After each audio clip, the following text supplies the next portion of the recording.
Hi, this is Michelle Faust, and I'm with Lemonade Legend, and we are here to talk about our upcoming book, The Lemonade Stand. So over the course of the next couple of weeks, I'm going to be interviewing the collaborators of the book. We have an amazing group of women who are participating and bringing their experiences, their strengths, their vision into the book.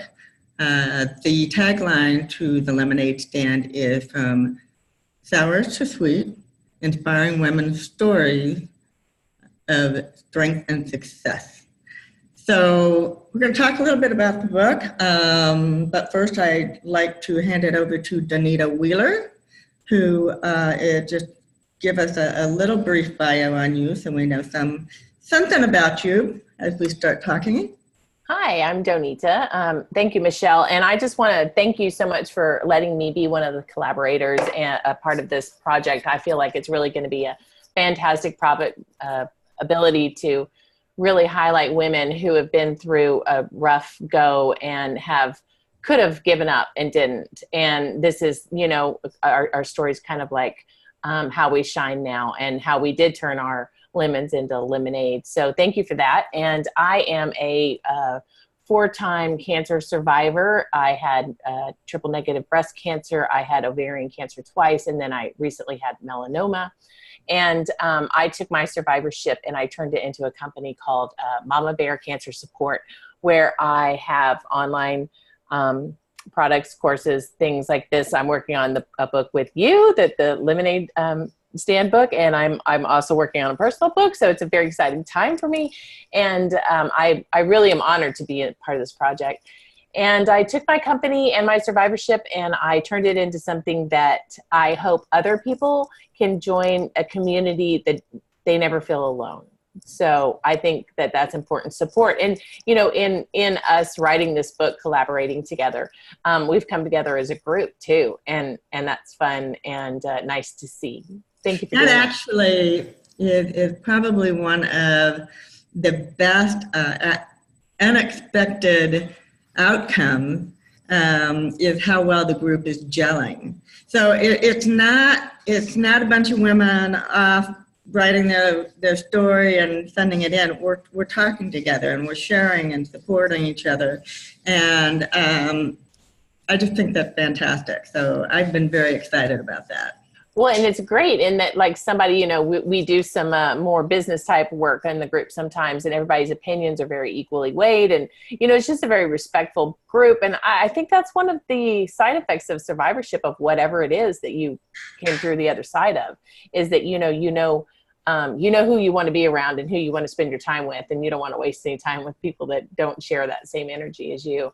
And I think that this whole project is just a bundle of energy in itself, and that there's so many different stories too. I mean, all great.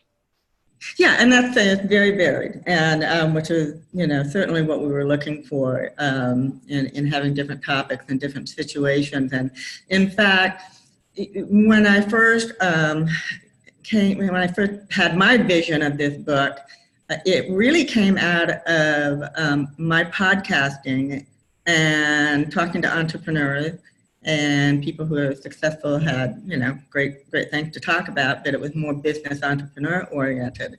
And then what happened is I started realizing how many of my guests had really great stories and things about their past that I never would have guessed without sitting down and having the time to talk with them as a guest on a podcast. And interestingly enough, when I kind of added it all up, I realized most of them were women. I don't intend to exclude men. They have their lemonade stories as well. But I realized that there just tended to be more women to gravitate to the idea of sharing their stories and being more open about those. So that's when the vision of the book started to gel. And instead of it being a book about how can I be a successful entrepreneur, it's really so much more about the everyday person, female, really intended more for the women, but how can I overcome obstacles in everyday life?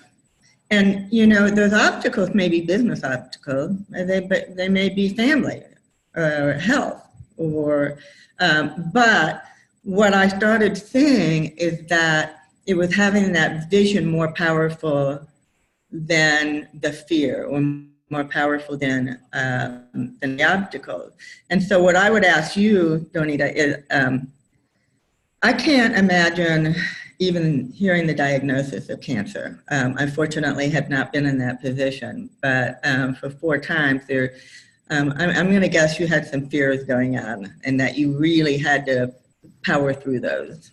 Oh, absolutely. Fear was controlled my life for so long. And so I really kind of broke fear early in life, and it just built on itself. And then when I got each diagnosis, I think I handled them better just as 10 years has evolved between the two, or 3, 4.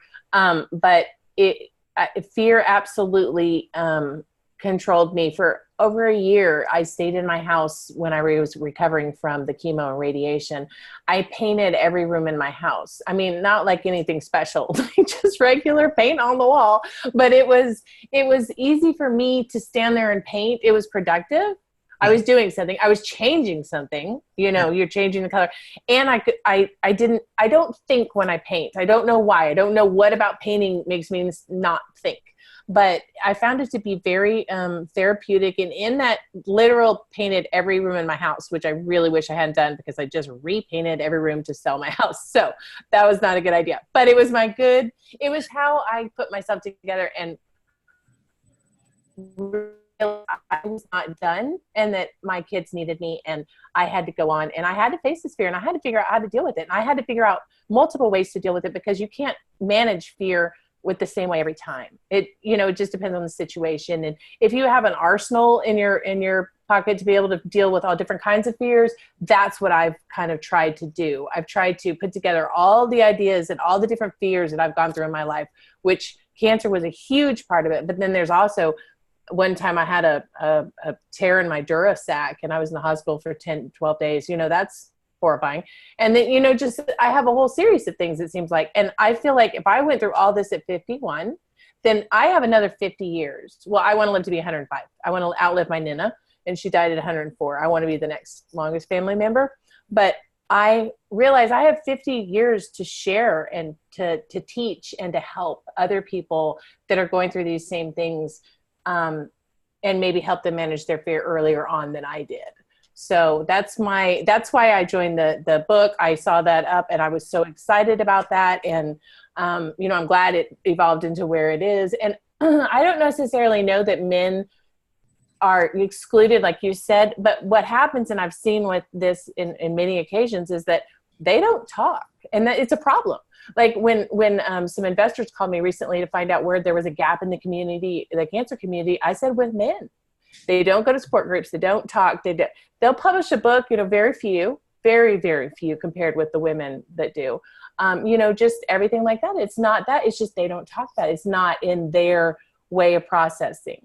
So women talk. And that's, I remember one time I was really upset about something. My husband, he's a great guy. I don't mean this to sound like he's not, but he was like, call your girlfriend for that. And I was like, oh, okay, whatever it was. But I remembered that. And I thought, well, that was so insensitive. And then later on, when thinking about it a little bit more, I was like, no, that's just how he deals. Yeah. So I think it's great that we can all write it and express it and share it, Well, and I think another thing, and this is where I see a little bit of a difference between men and women, is that I think women are more willing to reach out and accept support. Mm-hmm. Where sometimes the men are like, no, I can do this, right. I can handle it. Right. But here's what I have learned, and I have, since we started this process, and I've been talking to everybody, and what I have come to realize is that everyone that's a part of this book, so I won't say it's women in general, but I will certainly say that all of the collaborators have taken their situation, whatever it is, the challenge, the obstacle, their fear, and they have mentally changed their way of thinking. And they've used it to the good of how can I be a better person? How can I live a better life? How can I think more positively? And I do believe that again, is a bit of a gender thing, where if we do go through a situation, we're much more likely to say, I'm going to gain something out of this. Absolutely. And you use that momentum to really spread the word and help other people out. And I think it also softens you a little bit too. I was already a soft person. I was a teacher before, a first grade teacher. So I kind of have that kind of heart anyway, but I've seen like people that were, got through something extremely rough, and they are so much more pleasant now. So, like, I don't mean that mean, but I'm just saying it has a lot of good outcomes. And, you have to believe that the things you go through in your life are, you are going to overcome them. I mean, most people are going to overcome them. And it's just, this too shall pass, that simple saying that I just want to wrangle somebody's neck when they say that to me. It's so true. I mean, as much as I hate to admit that, it's super, super true. And I think sharing your information and sharing your story just offers so much hope. Well, I agree. And again, people do need to experience stories through other individuals to mentally put their minds that they can do it too. Because I'm sure that especially with cancer, that mindset is a tremendous part of the healing process. Oh yeah, and it's easy to slide down that negative slope pretty quick. Yeah. So yeah, absolutely. And I think too with the story, with the book, it will be great because there's going to be so many different kinds of stories and so many different kinds of fears and so many different obstacles and different overcoming periods that, you really, if you don't check in with me, you're going to check in with somebody in the book. And that it's going to be a great book to give for friends, because it'll be like, oh, you're going through that. That's in this book. Or that's in this book. And there's some stuff that's going to be in the book that you're going to be surprised that, like, the readers are going to be surprised that, wow, that's a big story. Right. And so that's something excellent. I think that it's just going to make people feel good. And that's important and included in a community. So I look forward to it. I sent you the picture. I'll tell everybody, we're moving to Seattle, and I was walking down the street, and literally on the street and the sidewalk was the word lemonade in a drawn in chalk, and the lemonade. And I sent you the picture, and I was like, oh, this looks like social media. I actually got down on like the public ground, and my husband's like, are you touching anything? I'm like, no, but just take the picture. I got all the way down there, and we took the picture, and it's really cute. And to me, I'm a big sign person. And to me, that gave me so many signs. It was like, this is right. It's right on it. This is good. It's headed the right direction. And I never doubted it, but that actually just really was a nice, fun sign. And, those are the fun things. And some of the women have already gotten together, and, it's just been a really nice thing. And is there still like one or two spots available? Yeah, there are. And so we are definitely looking for a few more women to jump in and collaborate. We are looking at a launch date of just before the holidays. And so we're all very, I think we're all committed to that. And so it's kind of crunch time to recruit a few more women so that we can meet that. So yeah, anybody out there listening, if you've got a story, and it's so worth it too. And everybody that we're working with has been so congenial and easy to work with, and the editors are great, so it's really been a good, I love how I can be a little wordy. So I love how they've helped, really condense and get to the point, and, not my strong point. So, it's so nice to work with some people, and it's just been such a positive experience. I was actually a little bit worried because some of my friends were like, oh, you shouldn't do that. They never work. And I was like, I'm just going to ignore you and do it anyway. And so I'm so glad I did. And I am glad you had the foresight to think of what a great way to put it in terms too of so simple life. And the good life was back with the lemonade stand, right? You know, that's when your feet were cold in the grass and life was good. And so to bring back the nostalgia of that good feeling, the name itself just brings some comfort. So I think that's fantastic. Well, thank you. And I know it's going to be a great success, because when your heart's in it, and I think everyone's heart is in it, because of the comments that we get on our Facebook groups and whatnot from all the other women, everybody is really committed to the project. And that's all it takes to make a winner. So we're excited about that. And as Donita said, we have a great group and a very varied group. We've got a woman who spent time in prison. We have a woman who has experienced abuse and difficulties in her childhood. And we've got another cancer survivor. So we have people who have had roadblocks to their entrepreneurial dream, and trying to get to, past that point.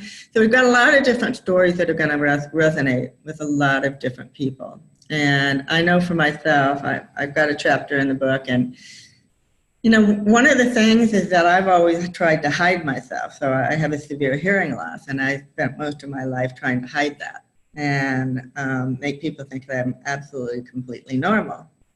And I was almost able to fool enough people by compensating in different ways. But for me, when I wrote my chapter, I realized that this is something that I want to share with my children and my other family members and different people who have known me, so that they understand, because I spent all my time hiding, behind the disability. I don't think that there's a lot of people in my life who really, truly understand where I came from and how it shaped my life. So that's the exciting part, of my own story. And so again, that's a very different story from what a lot of other people. Oh yeah, well, just from mine. Yeah. And I remember when we talked, when you interviewed me to be a potential candidate, I remember you told me your story, and I remember thinking to myself, wow, I mean, there's so much courage in everything, even the smarts to be able to hide it. And it speaks to our society. And I don't normally bring up negative things, but I'm from El Paso, and that's where the shooting was, and it made me sad. And then I watched I didn't know anybody, but I watched the whole community from high school and everybody just go together. And that's what you want. You need community. That's what we need. That's what we lack with, I mean, Zoom is great, but we lack that with screen time, and you can hide behind things, and you don't have to there's no consequence for things on social media or the internet or anything like that. And so the ability to, have consequences and understand life and get through it and have a community is so important to so many people. And it's so important so that people don't even realize that that's what they're lacking. They don't know what it is. They're like, what am I lacking? Or why do I feel this way sometimes? And it's the community. So and I think that's what feeds into depression oftentimes. And and again, not even recognizing what it is that is missing in their life. So I think you're right. It's so important, that community. And we're always going to have negativity in the world. Things are going to happen. None of us are perfect. So why are we going to try to be perfect?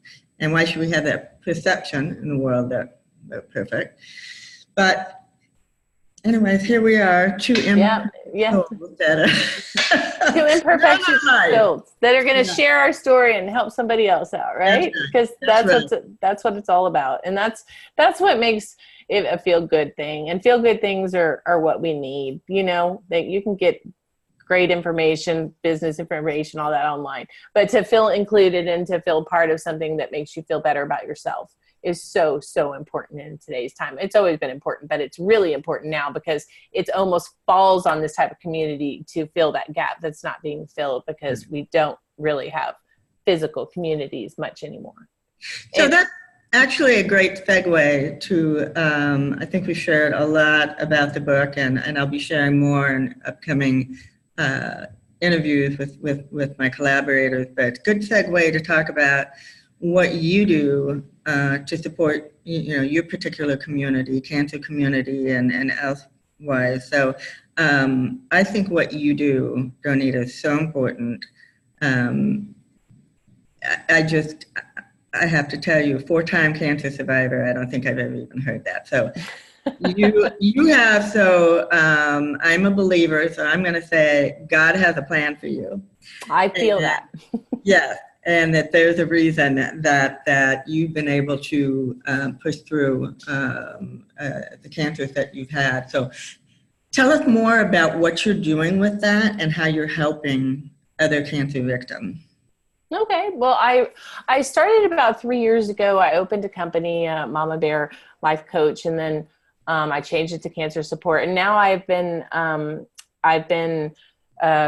rebranding and doing things. So this journey, my brand, Mama Bear, is now allowing me to be an influencer for cancer survivorship through my mindset and sharing my life experiences. And I like to connect with the community that I'm building through speaking events, podcasts, and directly to complement, I'm sorry, the support system that they're getting from their cancer medical team, support services, which, a lot of hospitals have now. It's funny, I'm in Seattle, so like usually I'm in on the East Coast, it's like 11 or 12, but here it's really early. So it sounds, I know I sound kind of tired, but we didn't have any coffee this morning. Can you believe Seattle I couldn't find any work coffee, but oh well. Anyway, my perspective is an insight on the fear that we face after the treatment is over is what I think is unique to me. So, those are the way. And then, of course, the book and, other things like that. We're madly working on all of these things to be able to come to fruition, hopefully by January. Transition with company is always a little rocky. So I'm hoping it would be in connection with the book. And if we stay on track, then that will be what everybody gets for Christmas from me. It'll end my Christmas shopping right there, my holiday shopping. So, do you feel that when it comes to coaching, because I have to say, I think that's the first time meeting you, the first time I've heard the term of cancer coach. And is there as much that is involved, post cancer survivorship, or at least at first point where you've gone through the treatment and whatnot, as it is pulling them through it? I did coaching for the first couple of years, one-on-one with people in treatment. And I found that the reason I can't do that is because I can't do it. I had several clients pass away and I just I can't handle it. And I have a great person I work with. Her name's Talayla Dindi. She's also a cancer coach, and she is fantastic at working with people through treatment. That's who I send my people to. I just personally am not emotionally strong enough, and I get attached, and everybody's my friend, and I need to work on that. So, and then in restructuring my company and going through kind of a rebranding, when I took the time to kind of really analyze what I was doing, and when last year my husband's mother was sick and we were her caregivers for the whole year, and then she died from cancer, and he literally was holding her and we watched her take her last breath. And there was something in that I realized the coaching is I'm good at it. It's something that I am gifted at, but it's something that I can't handle yet. So I realized during that year, I really just kept my podcast going and kept things going, but I really didn't grow as a business because I couldn't. Like, if you've ever been a caregiver, you can't even breathe, much less do anything else. So it was kind of more like a realization that I needed to go in a new direction, and that my best asset is through survivorship. Like, like that cheerleader, you know, that constant cheerleader, or you found yourself and you know, you're not the same anymore. All of a sudden you're like, what happened to me? So you take what happened to you and you turn it into something positive, and then you go back out. And that's where I really shine. I'm good at taking the person, fine tuning, getting them going, finding out who they are, figure out what they want to do all that, and then send them out. And then I try to keep everybody together, the support group. And that was a lot of what was behind the question. And we hadn't really talked about that before, so I wasn't sure what your answer was going to be on that. But I would imagine that going through that process, you know, you're not the same. No. So you're thinking, you know, and not everybody can self-guide, you know, their emotions and their thought process in the right way. So that's why I kind of thought, well, it's one thing to be helping somebody through the treatment process. There's got to be a whole nother thing then going, okay, where do we go from here? Yeah. And I really like the survivorship space, because they're at the lowest point of their life. And, you know, you can take somebody and just really encompass them, and then give that mama bear hug and protection and support, and provide like a space that they feel like they can find out who they really are. And it took me 10 years to find out who I was. So it's not like it's a fast process. So, you know, and sometimes people are fast and they're slow. They, you know, some people have to just jump right back into life. They don't have a choice. Like, they're the only ones in their life. They're the only ones paying the bill. Their disabilities run out. Something's happened. They're going to go. And, you know, sometimes they're sitting at work and they're doing their old job and they're sitting there. And I mean, I can't tell you how many people have said to me, I went back to my job. I sat down my job and I thought, why am I here? I don't even like this job. I don't like any of these people. I'm paying my bills, but it's killing me. So this has to stop. Yeah. And, you know, if you can, I did that primarily by myself painting.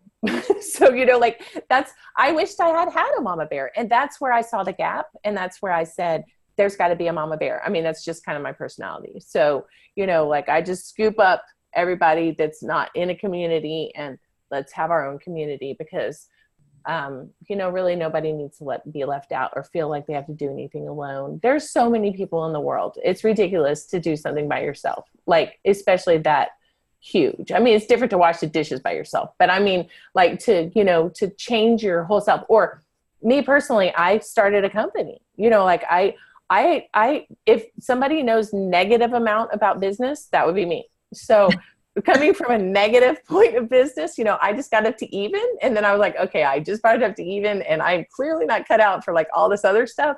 So let's get somebody else to do all that. And then that all by itself is a story for the book. So, you know, I just, it's so funny because people are like, well, how did you do that? I'm like, oh, I didn't realize there was an option to do something else. You know, like, I thought this was like, my kids were still staring at me. They still wanted food and everything, you know? So, like, you know, it was, I just didn't know it was an option. And I guess somebody yesterday told me, they're like, yeah, you're absolutely a mama bear, but if I had to describe you, not an animal, I would describe you as an oak. And I was like, I'll take oak. I mean, that was pretty nice. I have dark hair, you know, like I am physically strong. I'm emotionally strong.